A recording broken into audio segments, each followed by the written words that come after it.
There is a particular moment you already know. Someone moves closer. Not dramatically, nothing goes wrong. They ask a real question, or they stay a little longer than the evening required, or they say something kind that lands somewhere unguarded. And instead of warmth, something in you closes. A door you did not choose to shut swings quietly to. You become slightly funnier, or slightly busier, or slightly harder to reach. Days later, you are alone again, telling yourself you wanted them and meaning it completely. That is the trap. Not that you cannot find people, that you keep arranging without deciding to lose the ones you actually want. Carl Jung had an explanation for this, and it is not the one you have heard. It is not that you are afraid of being hurt. It is stranger than that, and once you see it, you stop treating your own distance as a defect and start reading it as information. Stay to the end, because the last part of this is the part nobody says out loud. Let us clear the usual answer out of the way first, because you have heard it 100 times. You pull away, the standard account says, because someone left you early or held you at a distance when you were small, and you learn that closeness ends in abandonment, so now you leave first. Attachment, a wound in the past, replaying. There is real truth in that, and it explains a great deal. But notice what it cannot explain. It cannot explain the people with perfectly ordinary childhoods who do exactly the same thing.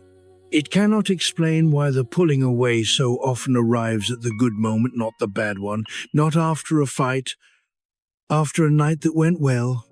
Jung was after something underneath the biography, something structural, something that would still be there, even if nothing had ever gone wrong. He put it in one sentence that gets quoted constantly and understood almost never.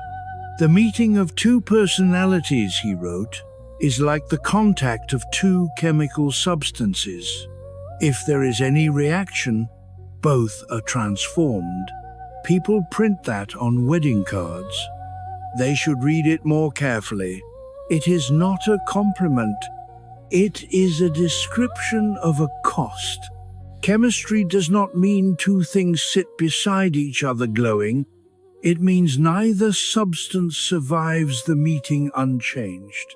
Jung is saying that genuine contact with another person is not an addition to your life. It is a solvent. Something you currently are does not come out the other side. So consider the possibility that your instinct to withdraw is not cowardice and not damage. It is accurate. Something in you has correctly assessed what real closeness costs and has decided without consulting you that the price is too high. The question is not why you flinch. The question is what exactly you are protecting, because whatever it is, you are protecting it more fiercely than you are protecting your own happiness. Jung's answer begins with the mask. He called it the persona, and he borrowed the word from the Greek theatre, where it meant the mask an actor spoke through. The persona is not a lie, and it is not a flaw. It is, in his words, a compromise between the individual and society about what a person should appear to be. You need one. The version of you that answers the phone at work, that is calm at your mother's dinner table, that is easy and light at a party, that is the persona, and a person without one is not authentic, they are simply unbearable. Jung was clear about that. The mask is necessary equipment. The danger is not the mask. The danger is identification. It is what happens when you have worn it so long and it has worked so well that you can no longer feel where it ends and you begin. And this is the hinge of the whole thing. If you have quietly become the mask, then somebody getting close to you does not feel like being exposed, it feels like being erased. Because they are approaching the only structure you have that reliably gets you loved, and underneath it, as far as you can tell, there is nothing you have agreed to call yourself. Nobody withdraws from intimacy. They withdraw from the moment the mask stops being enough. Which brings us to what the mask was built over. Jung called it the shadow, and almost everyone gets it wrong. The shadow is not your evil twin. It is not the murderer inside you. The shadow is simply everything about yourself that you had to put down in order to be acceptable. And here is the part that gets left out, the part that changes the whole picture. The shadow is not only the ugly material, it holds the appetite you learned was greedy. The anger you learned was dangerous. The ambition you learned was arrogant. The need you learned was too much. Jung was insistent on this. A great deal of what we exile is not vice at all. It is unlived gold. Sit with what that does to being seen. If your shadow were only shameful, being known would just risk humiliation, and humiliation is survivable. But if the shadow holds the things you buried that were actually alive, then being truly known threatens something far more expensive. It threatens to hand them back. And the moment somebody sees the ambition you disowned, or the anger you never let out, or the size of what you actually want, you are obligated. You would have to go and live differently. Most people would rather be lonely than be conscripted by their own unlived life. That is not weakness. That is a rational calculation made in the dark. If you think this is a private failing, consider what happened on a ship in 1909. Sigmund Freud and Carl Jung crossed the Atlantic together. At the height of their friendship, on their way to lecture in America. To pass the days, they analyzed each other's dreams. It was, by any measure, the closest that two people in the history of that field would ever be.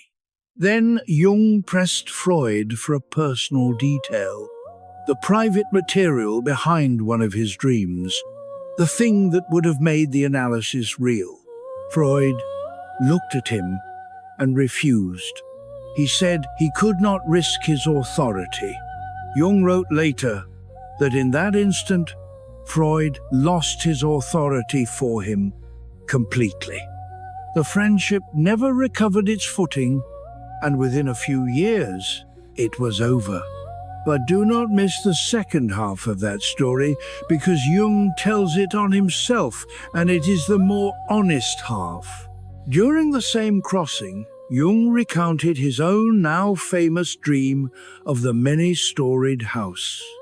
And in the deepest cellar he found two human skulls. Freud kept circling them, pushing for a wish, wanting to know who Jung secretly wanted dead. And Jung, by his own admission, did not tell him the truth. He gave an answer he knew was false, to keep the peace, to avoid the collision. Two men, the two greatest psychologists alive, in the one relationship each would have called the most important of their professional lives, and at the precise moment intimacy required exposure, both of them chose the mask. Whatever this is, it is not your personal defect. Now for the mechanism that makes closeness feel like decline, because this one gets mistaken for falling out of love 1,000,000 times a day. Jung's account of attraction is not flattering. You do not, at first, fall in love with a person. You fall in love with an image, an inner figure. The psyche lays over them like a slide projected onto a wall. He called those figures the anima and the animus, and their power is enormous because what you are meeting is not entirely them. It is something of your own, wearing their face. Then closeness does what closeness does. It wears the image off. The real person keeps failing to match it, not by doing anything wrong, but by being specific, by being tired on a Tuesday, by having opinions the image did not have. And you feel the light go out and you conclude the feeling was not real, or they changed, or you chose wrong again. Jung's reading is colder and more useful. Nothing died. Your projection is coming home. That flatness is the sensation of a part of yourself being handed back to you, and it feels like loss because you had outsourced it. Which means the flatness is not the end of the relationship. It is the first moment the actual relationship becomes possible, and it arrives disguised as disappointment, which is why almost nobody stays for it. And now the turn, the part that is genuinely not said out loud, because everyone in this conversation assumes that your distance is the problem. Jung borrowed a term for a state he considered common and badly misunderstood: participation mystique. It describes an unconscious identity between people, a fusion, where you can no longer tell which feelings are yours and which are theirs. Their mood arrives in your body. Their disapproval rearranges your day. It is often mistaken for the deepest kind of closeness. Jung did not think it was closeness at all. He thought it was the condition in which relationship is impossible, because relationship requires two, and in that state there are not yet two people in the room. So run the honest audit. Some of what you pull away from is intimacy, and pulling away from it costs you your life. But some of it is not intimacy. Some of it is the beginning of dissolving, and the part of you that steps back is not wounded. It is correct. The work is not to knock the wall down. It is to learn the difference between a wall and a skin. A wall keeps everything out. A skin is what lets you be touched without stopping being you. What Jung is asking of you is not more openness. It is enough separateness to survive being met. In practice, there is a way to tell them apart, and it takes about 4 seconds. When you feel the pull to withdraw, ask what you are moving toward. Fusion pressure has a shape you can feel in the body. It is urgent, it is hot, it wants out of the room, and what it is running toward is relief. The other kind is quieter, and it is not running anywhere. It wants to go and think, and it fully intends to return, and it can name a time. One of them says, "Get me out." The other says, "Give me until Thursday." If you cannot name a return, you are not taking space. You are leaving slowly and calling it space. There is one more piece, and it explains why closeness so often starts to feel like weight. In his work on the transference, Jung used a term he never made famous: kinship libido. The instinctual pull toward belonging inside a web of people, a clan, a village, a spread of relationships that hold you without any one of them having to. He believed modern life had starved us of it, and that when it is missing, people do one of two things. They fuse desperately with a single person, or they withdraw from everyone. And notice what happens when you take one relationship and quietly ask it to be an entire missing world, of course it starts to suffocate. Of course you need to escape it, not because they are too close, because you handed one human being a job that used to belong to 30 and neither of you agreed to that, which leaves the loneliness itself. And here Jung is at his most unsparing because he refuses to let you keep it as bad luck. Loneliness, he wrote in his memoirs, does not come from having no people around you. It comes from being unable to communicate the things that seem important to you, or from holding views that others find inadmissible. Read that again slowly, because there is a knife in it. By that definition, the loneliness is not being done to you, it is being maintained by you. You are in the room. You are withholding the exact thing that would end it. And every time the moment comes and you make the joke instead, or change the subject, or say that you are fine, you renew the contract for another year. So what did Jung actually do about his own version of this, given that he had it badly? He did not cure it. That is worth knowing. In 1923, he began building a stone tower at Bollingen on the upper lake by hand over decades. No electricity. He would go there alone for long stretches, chop his own wood, cook on a fire, and write that there he was in the midst of his true life. And at the same time, relationship was the raw material of everything he ever produced. He never resolved that tension. He built it a shape. He gave the need for distance an address, so that it stopped leaking out sideways into every room he was in. That is the realistic ending, and it is better than the one you were expecting.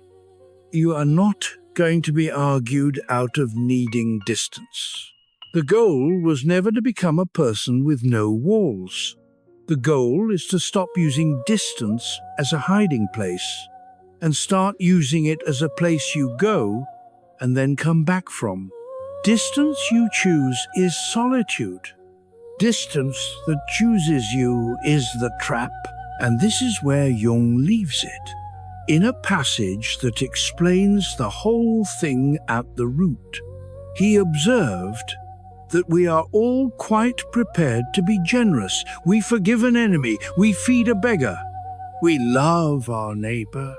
But what if, he asked, I should discover that the poorest of all beggars, the most impudent of all offenders, the very fiend himself, is within me, that I myself stand in need of the arms of my own kindness, that I myself am the enemy who must be loved. What then? That is the closeness trap, stated exactly.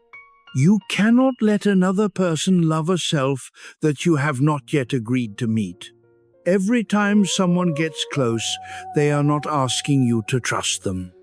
They are asking you to be in the room with the person they are looking at, and that is the person you have spent your whole life leaving, which means the smallest possible move is not a grand act of vulnerability, and it is certainly not tearing down the wall. It is one true sentence, said once to one person who has already earned it, about something that actually matters to you, not a confession, just the thing you would normally file under, not worth mentioning. You will want to make it a joke halfway through. Do not. Say the plain version and let the silence be awkward. That single unglamorous act is the whole of it, because the mask can survive almost anything except being spoken past. You will find, if you do it, that the fear was never really about them. It was about what you would have to know about yourself once somebody else could see it too. And that raises a harder question, one worth sitting with.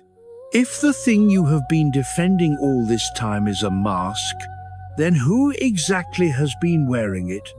And what has that person been doing while you were busy keeping everyone at a distance? That is where we go next.